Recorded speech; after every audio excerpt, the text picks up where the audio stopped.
Hello and welcome to the JD Power Travel and Hospitality Podcast. I'm your host, Sarah Baggett, joined as always by our subject matter experts, Azari Jones and Andrea Stokes. Welcome to the podcast. Hey, how's it going? Hi, Sarah.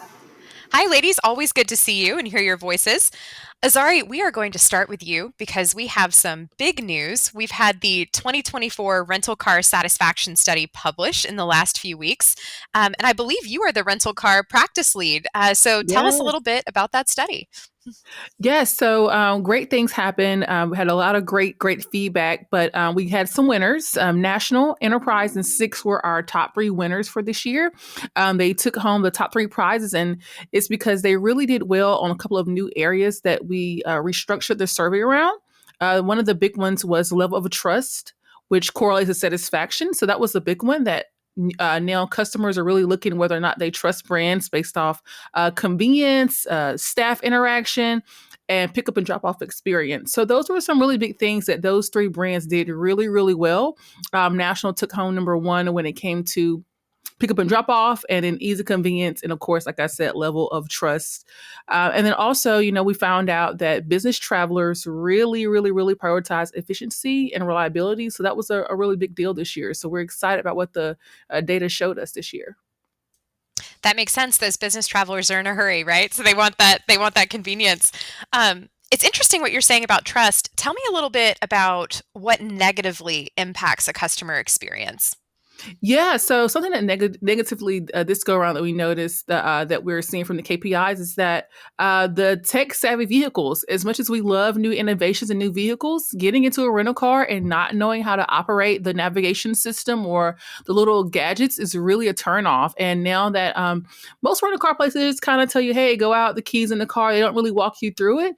That's a really big hit on satisfaction and trust. So a lot of actually all of the brands that we measured could always do better in that people still want that people interaction when it comes to, hey, show me how to work this 2024 vehicle, because it's not my day-to-day car. So that's another one on top of people getting EVs and then the EV infrastructure.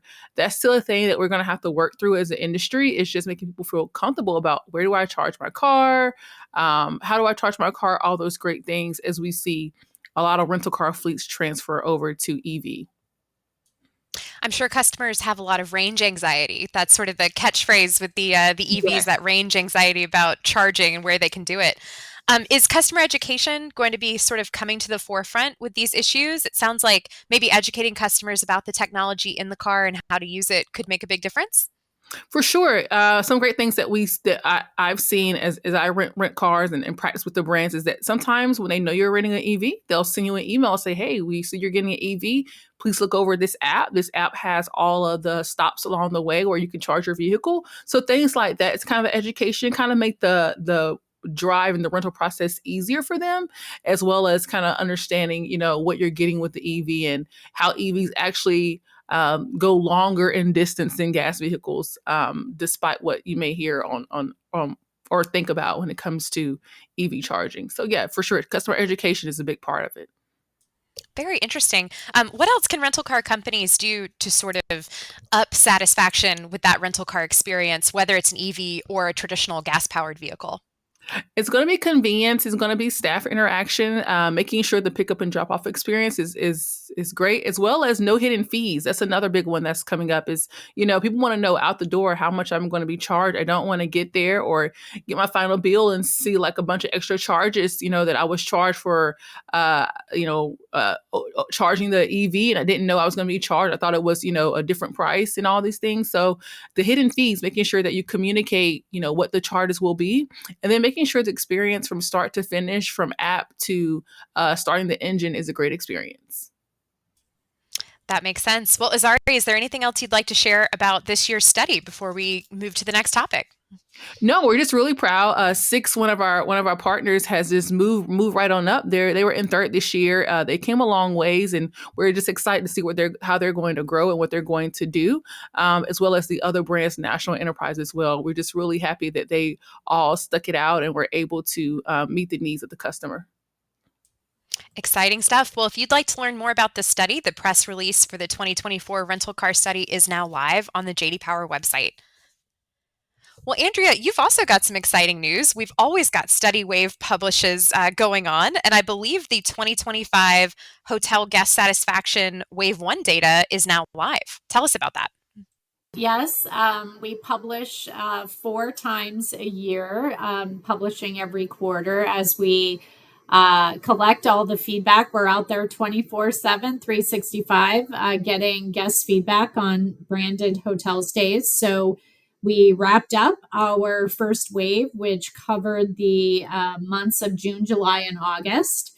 And we released that data to our subscribers. So not much change actually from 2024, so that's good. Again, we're just sort of in the initial waves of the study, and as we, of course, gather more guest feedback, we'll have kind of more trends, and we'll be able to kind of better see how things are going with regard to guest satisfaction. Absolutely. Still very early in the 25 study, a long way to go.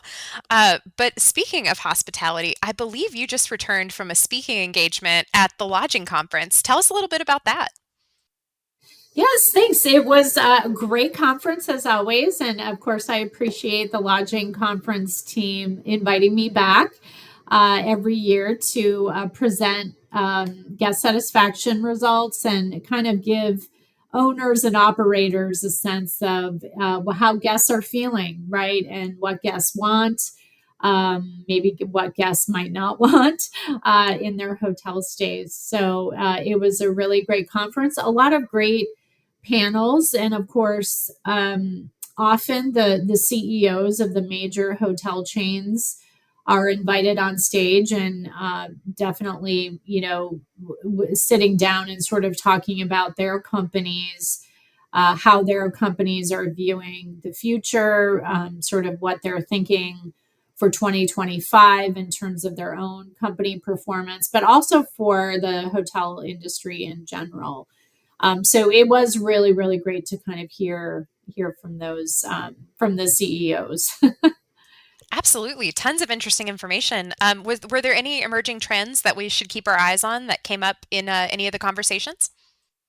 Yeah, so of course, the labor shortage always comes up as a big challenge. And, obviously, the industry is doing a lot better than it was after the pandemic, but there still is a labor shortage out there. So hotels are still, especially in certain areas, are really struggling to find enough workers.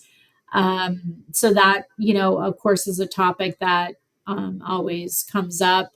In addition, I think demand has sort of kind of calmed down a little bit from the coming out of the pandemic, and the rush of travelers, people wanting to travel, take trips that they had postponed during the pandemic. I think the consensus is a lot of that demand is sort of has worked itself through the system. I mean, 2024 was a good year, right, for the industry. But I think going into 2025, I think just the consensus is that things, not that things will decline by any means, but not really grow as much as it has over the past few years. And I think there's some travel that hasn't come back. So I think the U.S. is still not getting as many international travelers visiting the U.S. as before the pandemic. Of course, a lot of Americans are traveling outside the U.S., right, and taking trips to Europe or Asia, or whatever. But we really need to bring back more international travelers. I realize the dollar is strong, so that makes it difficult for international travelers to visit the U.S. But that was something that also came up as kind of one of the challenges that some of the larger chains are facing right now. Well, thank you to Azari and Andrea for giving us these incredible insights on both the rental car and hotel studies. We've got lots of exciting data to look forward to in 2025 and beyond. Thank you to our listeners for joining us on this month's podcast. We look forward to seeing you again next month.